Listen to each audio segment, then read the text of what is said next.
ఏంటంటే ఆయన్ని 24 సీట్లేనా 24 సీట్లేనా after all 24 సీట్లేనా అని అంటున్నారంటే ఎవడంటాడు?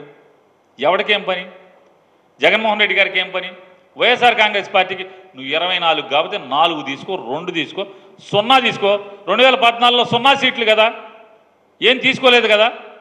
మరి ఎవడు ఏమన్నా ఆ రోజు మాకేం అవసరం? నువ్వు సీట్లు తీసుకోలేదని మాట్లాడేమా?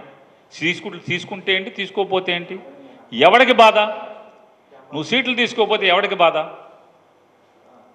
ఒక విరివాడ రామచంద్రరావుకి బాధ, ఒక దుర్గేష్కి బాధ, లేదా ఆశ పెట్టుకున్నటువంటి జగ్గంపేటలో కుర్రోడు ఎవడో గుళ్ళో పడుకున్నాడు ఇవాళకు కూడా. ఆయన పేరేంటి సార్? ఏంటి సార్? సూర్యచంద్ర అంట. ఆ సూర్యచంద్ర లబో దిబ్బమని ఏడుస్తున్నాడు, అతనికి బాధ. లేదా మీరు హాస్పిటల్లో నిరాహార దీక్ష చేస్తుంటే ఫోన్ చేసి నా మాటను నేను ముఖ్యమంత్రి అవుతాను, నేను ముఖ్యమంత్రిగా పోటీ చేస్తాను, నువ్వు నిమ్మరసం తీసుకోమని ఏలూరు హాస్పిటల్కి ఫోన్ చేసినటువంటి హరిరామ్ జోగి గారికి బాధ.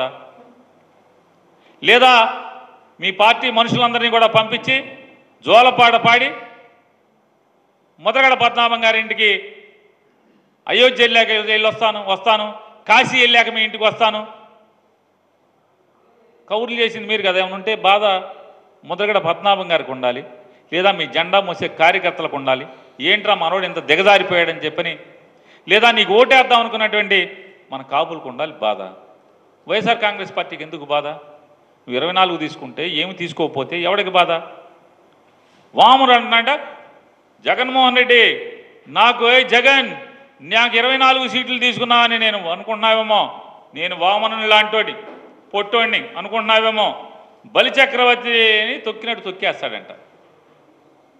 అసలు బలిచక్రవర్తికి వామనుడికి ఏంటి కథ?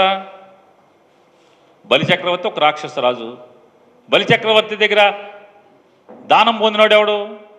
విష్ణుమూర్తి వామనుడి రూపంలో వచ్చినటువంటి దశావతారాల్లో ఒక భాగమైనటువంటి విష్ణుమూర్తి వచ్చి వామనుడి రూపంలో వచ్చి దానం పొంది ఆ 3 దానాల్లో 3వ దానం కింద నెత్తి మీద కాలు పెట్టి పాతాళానికి తొక్కాడు రాక్షస రాజుని. ఇక్కడ దానం పొందింది ఎవరు? 24 సీట్లు దానం పొందింది ఎవరు? ఎవరి దగ్గర ఎవరు పొందారు? ఎవరి దగ్గర ఎవరు పొందారు? 24 సీట్లు దానం పొందిన వామనుడు నువ్వు ఎవరిని తొక్కాలి ఇప్పుడు? నీకు సీట్లు దానం చేసిన చంద్రబాబుని పాతాళానికి తొక్కుతావు ఖాయంగా. రేపు జరగబోయేది అదే, పాతాళానికి తొక్కేస్తా. ఈ సొల్లు కౌర్లు ఇవన్నీ కూడా దానం వేసి పాతాళాన్ని తొక్కుతా అంటే ఎవరిని తొక్కుతావు పాతాళానికి? ఇవాళ చంద్రబాబు నాయుడిని నువ్వు పాతాళానికి తొక్కితే రాబోయే రోజుల్లో ఈ రాష్ట్రంలో పేదరికం పోతుంది, పేద మధ్యతరగతి వర్గాలకి మేలు జరుగుతుంది.